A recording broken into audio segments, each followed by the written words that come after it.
This is a bit of a social experiment, really, isn't it? Because we barely know each other. Yeah, So over time, this could either go really well or really badly.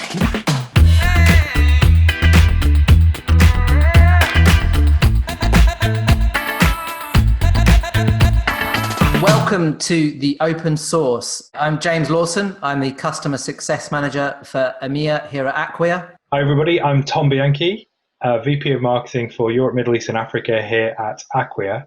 My job role is really completely inconsequential, but welcome to the open source. We're going to be talking to you about news with views of what's going on in the world. We're going to be talking about our own experiences, professional and personal. We're also going to be talking to you about things that we think might be useful, things that we think might be helpful. Techie stuff we don't understand. Basically, we're going to be the Bambis in this situation. And if you enjoy listening to our musings and our ramblings, then feel free to share this with anyone and everyone that you like. So in today's episode of the Open Source, we're going to be looking at some of the news articles that have caught our eye, including which tech companies are going back to work, which are not, and what the future for work from home looks like. We're also going to be talking about how marketing has changed during the COVID times and what we should look forward to in the future. So the news. Yeah, there've been a lot of crazy stories, but there's been some interesting ones as well, especially with companies that I certainly expected to be home working companies as a culture were in fact not. And now they're saying, we're looking to be more of a home working environment back to the office. So one of the articles I think we looked at was the Google one. So the opposite of that article as well is, of course, Twitter, who have said they're considering not having employees back at all. But what's the Google News article about, James? So the Google one is about making sure people get back to an environment that is safe, obviously, but then it's also saying that they're trying to get people back in phases, and so there's a plan to have a restoration of office workers. I think it's something like 30% by October, and then that whole environment, that whole Google setup that everybody knows about. I think there's even a film about it. It's just going to be a different dynamic altogether. But I like their approach because I think that they understand the value of having people in the office, and that culture they've developed there is just amazing. Yeah, so it's been a bit of a trend in the tech industry, right, to make your office as appealing as it can be to your employees and your future employees to tempt them in. I once went to the LinkedIn offices in central London, and each of their floors has got a different theme. I think they were all sports themed. So there's a football floor and a rugby floor and a tennis floor and a cricket floor. But is this going to be the end of that? Do you think? I don't know. I have this horrible feeling it might turn into sort of Marwell Zoo, and it will be glass panels everywhere, and it will just be there'll be like the Ministry of Agriculture outside, and people will be cornered off. But I almost think that with tech companies, because they live and breathe around that kind of thing of comfort and convenience, I just have this feeling that, especially the way Google are playing it, and as far as I'm aware, Oracle as well, I think they're just going to put these subtle measures in to make sure everybody's safe, but able to carry on working, and then just add as much flexibility in as possible. That feels like what the media are saying anyway with all this stuff. So the other point of view that we are talking about today in the news was an article from Forbes, which is actually the complete opposite to what Google were talking about. And Forbes have even posed that question by saying, can we just work from home forever? And talking about Acquia for 1 minute, we reacted in a very, I think, professional way as an organization to the corona response and everyone working from home. But I've seen it affect different teams in different ways, right, James? What do you think about that? In my role, I talk to lots of customers, and what's been really interesting is that customers want to talk to their vendors about business continuity plans openly. Like, what are you doing? Let's talk about what we're doing as well. And I think this whole working from home scenario has always cropped up in nearly every conversation that we've had about it. But there's certainly a lot more transparency around it. Yeah. I think there's been a lot more transparency about almost everything actually during this time, right? I feel like I know more about my team members, my immediate team members than I did before. I feel I know more about my boss than I did before. And there's been some reveals that have actually made you both more productive and sort of more understanding of other people's circumstances.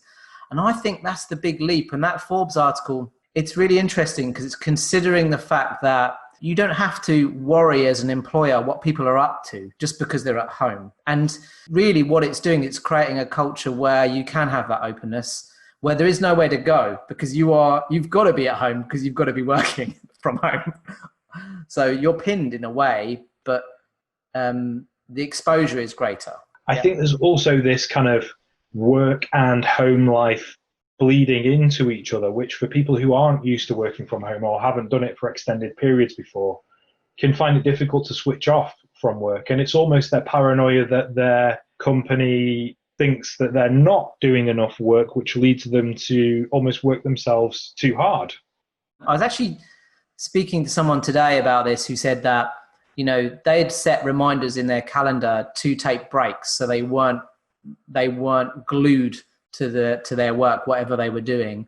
And there's someone else that had employed a strategy, which I've done in the past, where they've sort of said, well, I only really respond to emails in these hourly slots, giving me time to actually do the work. If you're not someone that is culturally adept at using the messaging systems, whatever it may be, Slack, or there are many other messaging systems available, then if you're not adept at that, or you're not someone who is used to doing that, then you could be seen by your employer or by your peers as someone that's gone dark or gone rogue. Yeah, it's true. You do get those that you feel like they've disappeared off the face of the planet, and what are they actually up to?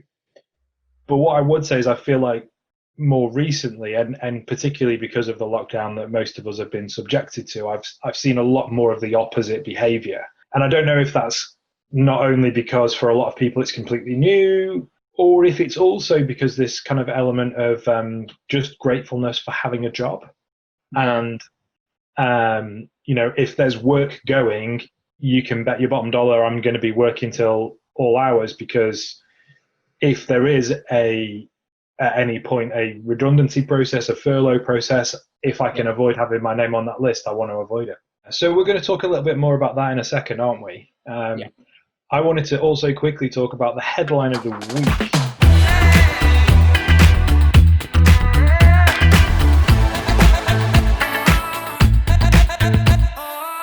It's really of no consequence whatsoever. It just made me laugh.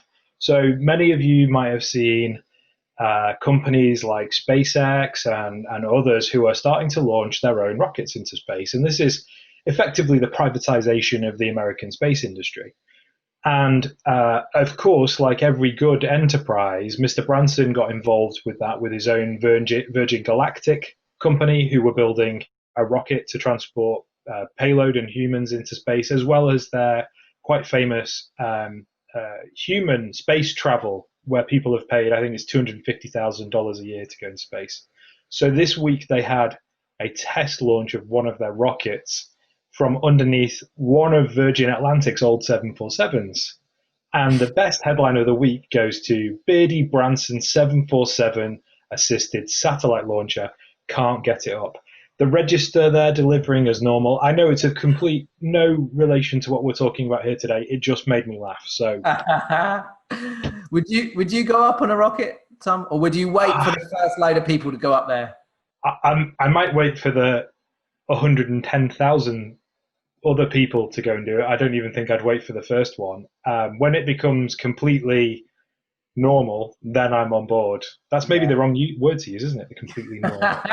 You're in the marketing arena, but have you found that there has been massive changes in that arena in terms of how things have been addressed since this all kicked off? The reality of a modern marketing organization is that we do all things to all channels, to all people, if that makes sense. But that said, a core part of still what we deliver is events. That was massively flipped on its head when countries went into lockdown. You end up with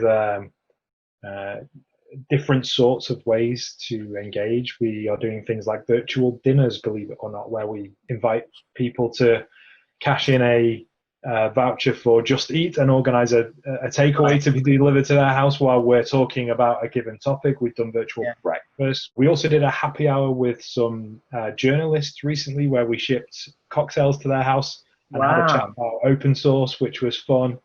I was thinking about this the other day, that more and more things are turning to a Netflix kind of scenario world, where if we have an event or if we attend an event, then now there's the opportunity for us to have an agenda where someone can just pick what they're going to attend if they're going to do it virtually. I think the one thing that I've learned over the past few weeks that that I wish we applied more and more is about being more genuine, more thoughtful, more human. And this in many ways is related to what we were talking about with the work from home stuff as well. You don't want to come across as though you're marketing to people. And in fact, historically, we would almost try and cover up the fact that we were marketing to people. Whereas now, what many brands have started doing is actually stop marketing to people altogether. And I think they're the ones that are being the most successful. They're still communicating with people, but they're not marketing to them anymore. I think it was Tesco where it was the first real big British brand that sent an email from the CEO, Dave Lewis, explaining what the business was doing, why they were doing that, and how they were trying to both enable the general public, key workers, vulnerable people, and their staff to all stay safe during the lockdown and everything.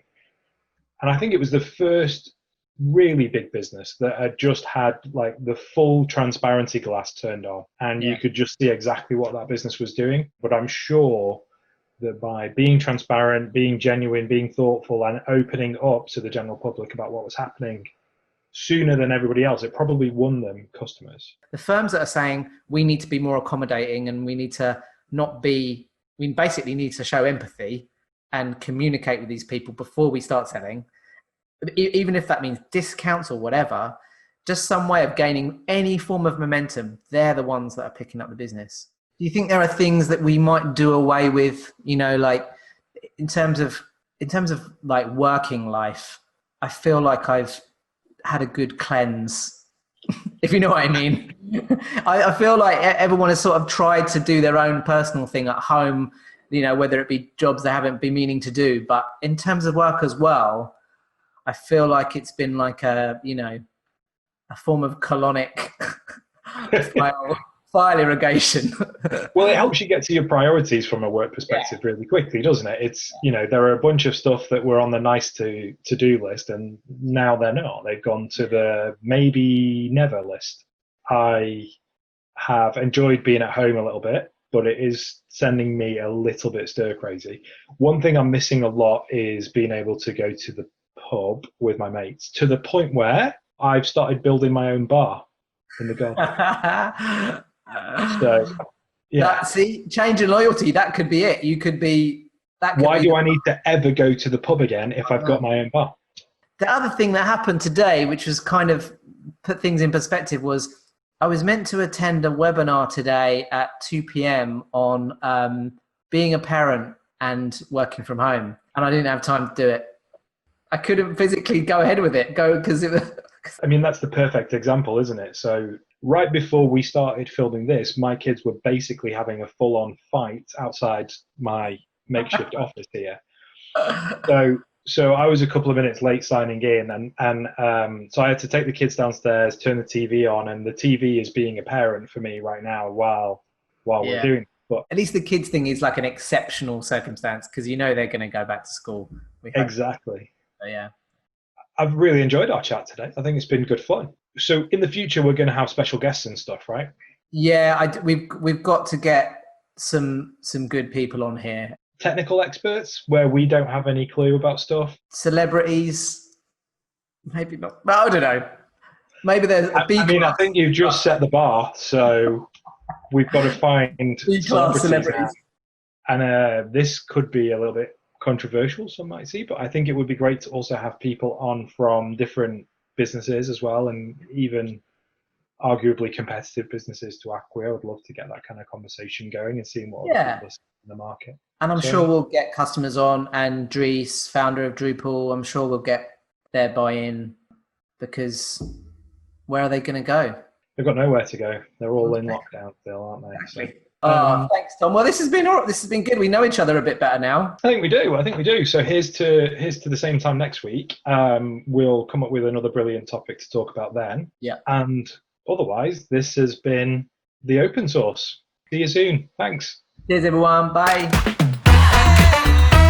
By the way, I've already named my bar. Oh, go on. What is it? The Lockdown. Brilliant.